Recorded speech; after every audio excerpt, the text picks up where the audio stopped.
Hey everyone, welcome back to 24/8. Today we're talking about fundraising, and I'm going to be straight with you. Most founders are doing it completely wrong. You know what the biggest mistake is? Thinking that fundraising is about luck. Like if you just happen to meet the right investor at the right coffee shop, everything will magically work out. Or believing that if your pitch deck has the perfect font and color scheme, the money will just roll in. That's not how it works, at all. Fundraising is basically sales. It's a numbers game with a process you can control. I've watched amazing founders with incredible products struggle to raise anything, and I've seen pretty average startups somehow close million-dollar rounds. What's the difference? They had a system. Your investor list needs to be way bigger than you think. Okay, so here's where everyone screws up right from the beginning. They make this tiny list of maybe 30 or 40 investors and call it a day. That's not going to cut it. You need at least 100 to 150 investors on your list. I can already hear you saying, that's insane. But trust me, there's a good reason for this. Think about it. Half of those investors won't even reply to you. Like, they'll just ignore your emails completely. Then another 25% will give you the classic, let me think about it response, which really just means no, but they're too polite to say it. Some will ghost you after the first meeting. Others will suddenly tell you they're not investing in your sector anymore, even though it says right there on their website that they are. Your list has to be big enough to handle all this rejection without completely destroying your confidence. Because once you lose momentum in fundraising, it's really hard to get it back. Now, for each investor on your list, you need to do your homework. What round do they usually invest in? How much do they typically write checks for? Do they only invest locally, or do they do deals anywhere? What kinds of companies are they excited about right now?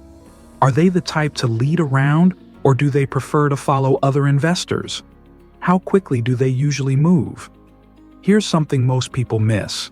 Try to get 2 or 3 contacts at companies they've already invested in, not just names you pulled from their portfolio page. Actual people you can call who will give you the real story about what it's like working with them. For every investor, tag them with 3 things. First, why your company makes sense for them specifically.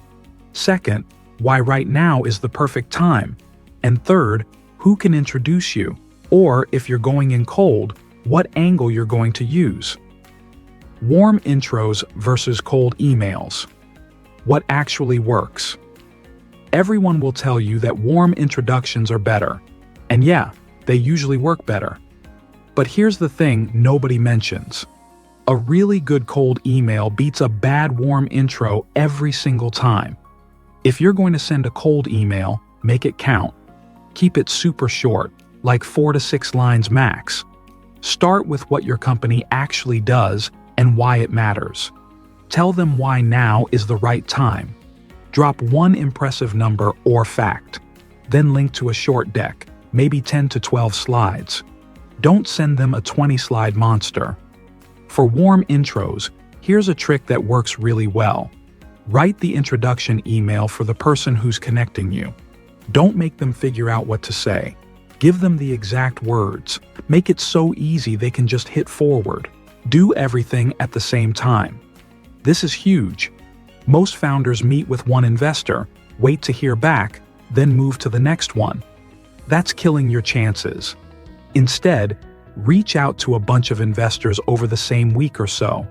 That way, all your first meetings happen around the same time. When you get an intro email or someone wants to schedule a call, respond within 30 minutes. While one firm is having their internal discussions, you're taking calls with 3 other firms. This creates real momentum. When investors feel like they might lose out on your deal, everything changes. Suddenly, you're not chasing them. They're chasing you. And please, don't think that getting press coverage is the same as building your investor pipeline. Remember Quibi? They had all the buzz in the world, but where are they now? News articles don't invest in your company.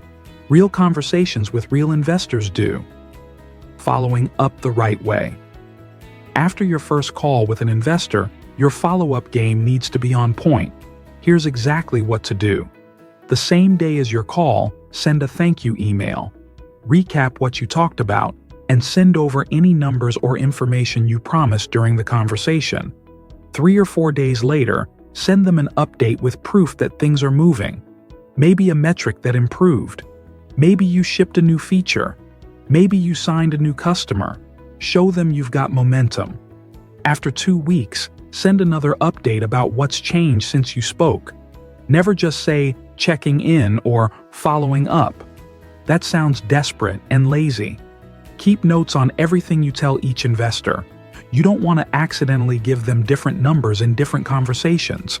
Investors talk to each other, and if your story keeps changing, that's a red flag. Ask them the hard questions. Here's something that doesn't get talked about enough. Just because a meeting goes well doesn't mean the deal will actually close. Sometimes things just die in endless internal meetings. You need to qualify these investors just like they're qualifying you. Ask them directly, what does a yes look like at your firm? Who else needs to be involved in this decision? How long does your process usually take? You're not being rude by asking this stuff. You're being smart. You're avoiding wasting months in meetings that were never going anywhere. Get some early wins. Try to line up some early commitments before you've even found your lead investor. Get people to say things like, we'll put in $100,000 once you have a lead investor and we finish diligence. Then you can tell other investors, we already have $500,000 in soft commits from a couple of investors. That creates real interest. Find an anchor investor who can set the terms and help close the round. Sometimes it helps to close part of the round first, hit a milestone, and then raise the rest from a stronger position. Track everything like your life depends on it. This part isn't sexy, but it's what actually wins rounds. Track every investor, what stage they're at, when you last talked, what you need to do next, what you promised to send them, what questions are still open. Use some kind of color system, red hot, warm, or cold. Keep everything organized. During your active fundraising period, whoever's running this process needs to check in every single day. If everyone's responsible for fundraising, nobody actually is. Don't kill your own momentum. Want to know what destroys deals? Slow responses. Numbers that don't match up between conversations. Forgetting to follow up. Being vague about timelines. Changing your story halfway through. Having a messy data room when investors finally ask to see your documents. All of this makes you look unprepared. When investors sense that you're not organized, they just walk away. They don't have time to deal with it. If you're raising outside the US, things move differently in different places. Outside the US, investors usually take longer to respond and are more formal. Give yourself extra time in your planning. Be super clear about why now is the right time in your specific market. Maybe there's a regulation changing. Maybe your unit economics are better than they'd be somewhere else. Maybe you have a unique distribution advantage. Try to pair a local investor who believes in you with a bigger global investor. That helps build trust. Look, fundraising isn't about luck.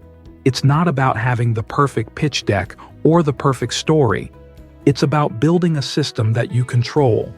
A good process creates the one thing that actually matters: having multiple good investors interested at the same time. That's when you get better terms, faster timelines, and you keep your leverage. Remember, you're not just raising money. You're building relationships with people who are going to be part of your company for years. Treat it seriously, and it'll work out. That's it for today's episode of 24/8. If this helped you think about fundraising differently, hit that like button. Subscribe for more practical advice for founders. And drop a comment. I want to hear your fundraising stories, good and bad. Until next time, keep building and keep pushing forward.